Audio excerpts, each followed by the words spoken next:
बिस्मिल्लाहिर्रहमानिर्रहीम अस्सलाम वालेकुम रहमतुल्लाह। आप फेसबुक और यूट्यूब चैनल देख रहे हो। मेरा नाम है अब्दुर्रहमान नाज़िम। आज 17 मार्च है जी। पाकिस्तान की सिक्योरिटी की सूरत हाल कुछ ऐसी है, पिछले 48 घंटों में जी 57 के करीब पाकिस्तान पर हमले किए जा चुके हैं और ये इनकी सबकी जिम्मेदारी PLA ने कबूल कर ली है। और हमारे जो तमाम पाकिस्तान में फैसला साज हैं जी, जिन्होंने मुल्क को चलाना है और जो पिछले 77 साल से इस मुल्क को चला रहे हैं और वो कहते हैं कि जी हम बहुत अच्छा चला रहे हैं, उनकी फर्स्ट प्रेफरेंस क्या है, वो क्या करने जा रहे हैं, इस हवाले से कुछ खबरें हैं जो आपके सामने रखेंगे। PTI की तरफ से एक प्रेस कॉन्फ्रेंस की गई है, आज शेख वकास अकरम साहब ने की और कल रात जो है वो कल गंडापुर साहब ने एक प्रेस कॉन्फ्रेंस की, जिसमें उन्होंने कुछ जी बातें की, कुछ पॉलिसीज़ जो कि स्टेट की पॉलिसीज़ हैं, उनको जो है सख्त तनकीद का निशाना बनाया। उन्होंने वो क्या कहा और उसकी क्या वजूहात हैं, वो आपके सामने रखेंगे। इसके साथ-साथ जी मरीम नवाज़ साहिबा की कारकर्दगी के ऊपर अंसार अब्बासी साहब ने जो है वो कुछ कहा है, क्योंकि पीपल्स पार्टी और PMLN जो है वो कद्दू कटा हुआ है जी, और वो आपस में बाँटने की लड़ाई है इनके दरमियान। कोई ऐसा नहीं है कि कोई पॉलिसी बेहतरी के लिए, अवाम की बेहतरी के लिए आपस में लड़ रहे हैं, ऐसा नहीं है। ये सिर्फ़ अपने इख्तियारात के मज़े, और पीपल्स पार्टी चाहती है कि उन्हें पंजाब में हिस्सा मिले, PMLN चाहती है कि उन्हें सिंध में हिस्सा मिले, इस चीज़ की लड़ाई है। कोई ये नहीं है कि जी वो कोई अवाम की बेहतरी के लिए आपस में लड़ रहे हैं। तो उस हवाले से क्या खबर है वो आपके सामने रखेंगे। कौमी सलामती कमेटी का इजलास बुलाया जा रहा है जी कल 18 मार्च को। उसमें PTI शिरकत करने जा रही है या नहीं करने जा रही, इस हवाले से भी ये खबर है, वो भी आपको बताएँगे। इससे पहले अगर आप लोगों ने चैनल को सब्सक्राइब नहीं किया तो रेड बटन को प्रेस कर लें और बेल आइकॉन को भी प्रेस कर लें, ताकि लेटेस्ट अपडेट्स आप लोगों को मिलती रहें, जो हमारा ताल्लुक है ऐसे ही जुड़ा रहे। सबसे पहले जी शेख वकास अकरम साहब ने आज प्रेस कॉन्फ्रेंस की। उन्होंने कहा कि दहशतगर्दी की कार्रवाइयों में 2022 के बाद इजाफा होता जा रहा है। पाकिस्तान की 85% आबादी जिसे अपना लीडर मानती है, इसे 590 रोज़ से जेल में बंद रखा हुआ है। पाकिस्तान के मसाइल का हल इमरान खान के पास है, ये ज़बरदस्ती अपने फैसले मुसल्लत कर सकते हैं, लेकिन अवाम जबर के फैसले नहीं मानते। हमारे सोशल मीडिया के नुमाइंदों को गिरफ्तार किया जा रहा है। Haider Saeed PTI social media का हिस्सा नहीं, लेकिन वो इस मुल्क का नौजवान है। अगर इसने कोई गलत काम किया है तो इसे कानून के मुताबिक पूछ-गुछ करें, अगवा करने की क्या ज़रूरत है। हमारी सोशल मीडिया टीम के कई कारकुनान गिरफ्तार हैं, जिनने सोशल मीडिया वर्कर्स को उठाया गया है, इनके अकाउंट्स बंद हैं।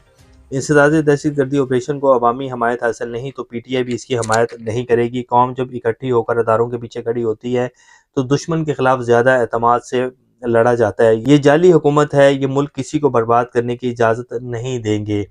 अब रात ये तो जी शेख वकास अकरम साहब ने बात की, और अब जो रात गंडापुर साहब ने प्रेस कॉन्फ्रेंस की, उन्होंने कहा कि जी एक तो ये जो अफ़गान पॉलिसी है कि अफ़गानों को पाकिस्तान से जो है वो निकाला जा रहा है। बहुत से ऐसे अफ़गान हैं जिन्होंने बहुत अच्छा काम किया और बड़े अच्छे हैं, वो ऐसा नहीं कि पाँचों उँगलियाँ बराबर हैं और सारे ही अफ़गान लोग जो हैं वो अफ़गानियों की सरपरस्ती करते हैं और वो सारे जो है वो दहशतगर्दी में शामिल हैं, ऐसा नहीं है और ये हो भी नहीं सकता। ये इम्पॉसिबल है कि जी सारे जितने अफ़गान पाकिस्तान में पिछले 40 साल से रह रहे थे, वो सब के सब जो हम दहशतगर्दों के सरपरस्त हैं, ये इम्पॉसिबल है। तो उन सबको निकालना ये गलत है। उनको जो है नेशनैलिटी दी जा सकती थी, उनके लिए बेहतर जो है वो हल निकाले जा सकते थे, लेकिन एक ही डंडे के साथ जो है वो सबको रगेदा जा रहा है, ये गलत पॉलिसी है और इसके ऊपर स्टेट जो है उसको ये नहीं करना चाहिए था। ये बात की उन्होंने जी। फिर उन्होंने कहा कि दहशतगर्दी के हवाले से उन्होंने कहा कि इमरान खान के दौर में तो दहशतगर्दी बिल्कुल ख़त्म हो गई थी और सियाहत को फ़रोग़ दिया जा रहा था जी इमरान खान के दौर में, और बड़ा अच्छा काम जो है वज़ीरिस्तान वाली साइड के ऊपर और ये सवात वाली साइड के ऊपर हो रहा था। लेकिन आज जो सूरत-ए-हाल है वो कहाँ पहुँच चुकी है, आप सब लोग जानते हैं।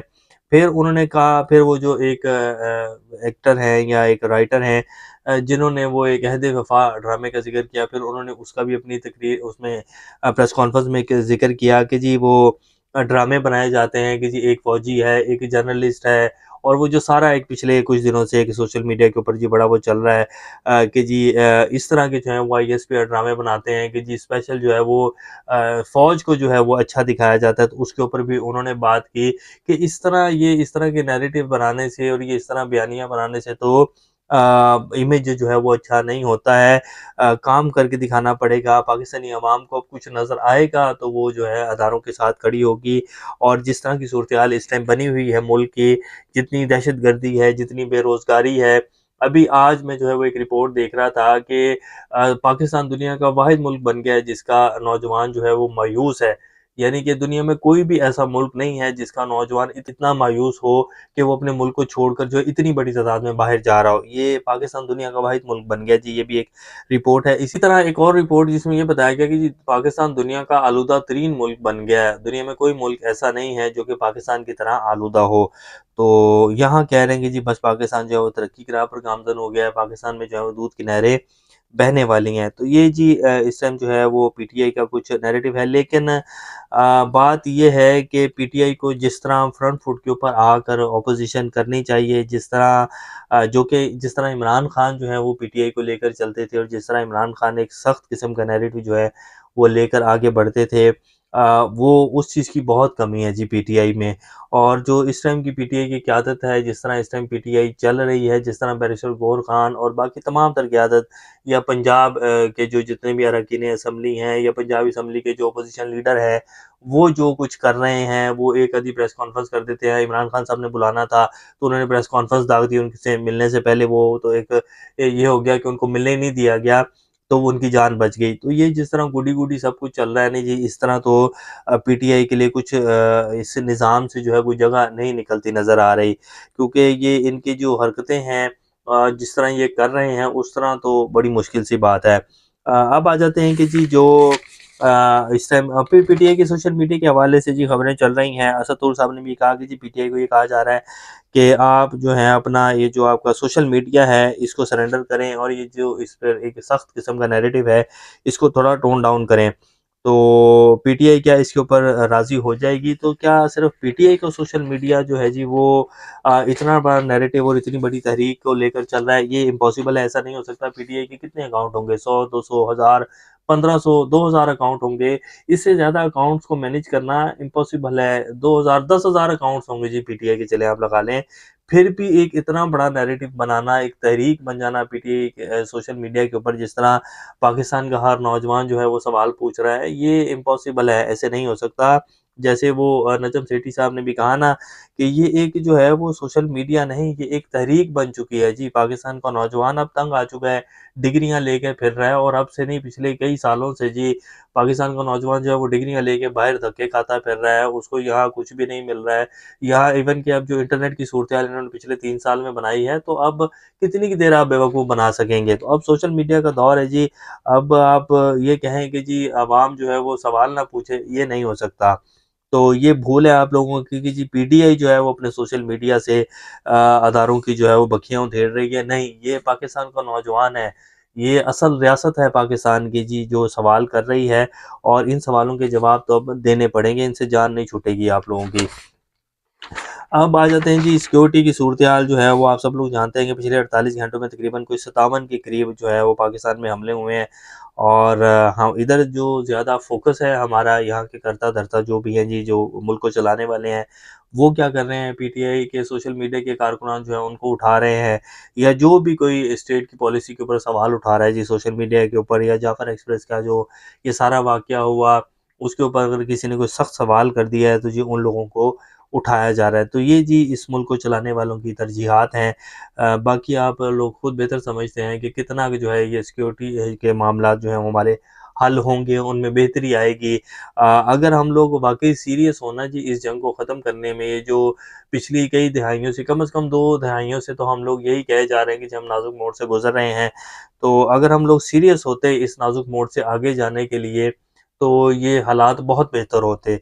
तो ये सब कुछ जो है जी जब हमारी तरजीहात ही डिफरेंट हैं, तो फिर कैसे ये जो एक जंग जो हम पर मुसल्लत की गई है या हमने खुद मुसल्लत की है अपने ऊपर, इससे हम जान छुड़वाएँगे, ये बड़ी मुश्किल सी बात है। कल ये अब कौमी सलामती कमेटी का इजलास बुला लिया गया है इन कैमरा, जिसमें तमाम सिविल और अस्करी क़यादत जो है वो शरीक होंगे और अस्करी क़यादत जो है वो इन कैमरा ब्रीफिंग देगी। कामरान मुर्तज़ा साहब जो हैं जेयूआईएफ के सीनियर रहनुमा हैं, उन्होंने कहा है कि इमरान खान को माइनस करने के लिए ऑल पार्टीज़ कॉन्फ्रेंस की बजाय पार्लियामेंट का जॉइंट सेशन बुलाने का फैसला किया गया है। हमने अपनी सोच को इतनी तरक्की दी है कि एक शख्स को माइनस करने के लिए कौन-सा तरीका इख्तियार किया जाए। यानी कि उन्होंने कह दिया है कि ये जो पार्लियामेंट का एक ज सेशन बुलाया गया है, ये सिर्फ़ इमरान खान और पीटीआई को साइड लाइन करने के लिए जो है वो बुलाया गया है, वरना तो ऑल पार्टीज़ कॉन्फ्रेंस भी बुलाई जा सकती थी सारे मामले के ऊपर। अब लास्ट में जी मरियम नवाज़ साहिबा की कारकर्दगी के हवाले से जो अंसार अब्बासी साहब हैं, उन्होंने कहा कि मरीम नवाज की सख्त पॉलिसी की वजह से पंजाब की ब्यूरोक्रेसी में सियासी तकर्रियों पर नून लीग और पीपी में इख्तलाफ खत्म। वज़ीर आला मरीम नवाज के मेरिट की बुनियाद पर इंतखाब का मौक़िफ़ सख्त मौक़िफ़ दोनों जमातों के दरमियान इज़्तिराब का बाइस नहीं रहा। यानी कि वज़ीर आला मरीम नवाज साहिबा जो हैं, जो कि फॉर्म 47 की हुकूमत बनाकर जो है बैठी हैं और उसी के ऊपर वज़ीर आला बनकर बैठी हैं, वो अब मेरिट का ख़्याल रख रही हैं जी पंजाब में ब्यूरोक्रेसी के हवाले से। और पीपल्स पार्टी में और पीएमएलएन में जो है वो ब्यूरोक्रेसी की जो है वो लड़ाई थी और वो कह रहे थे कि जी हमें हमारा हिस्सा दें और जो है हमें इख्तियारात दें।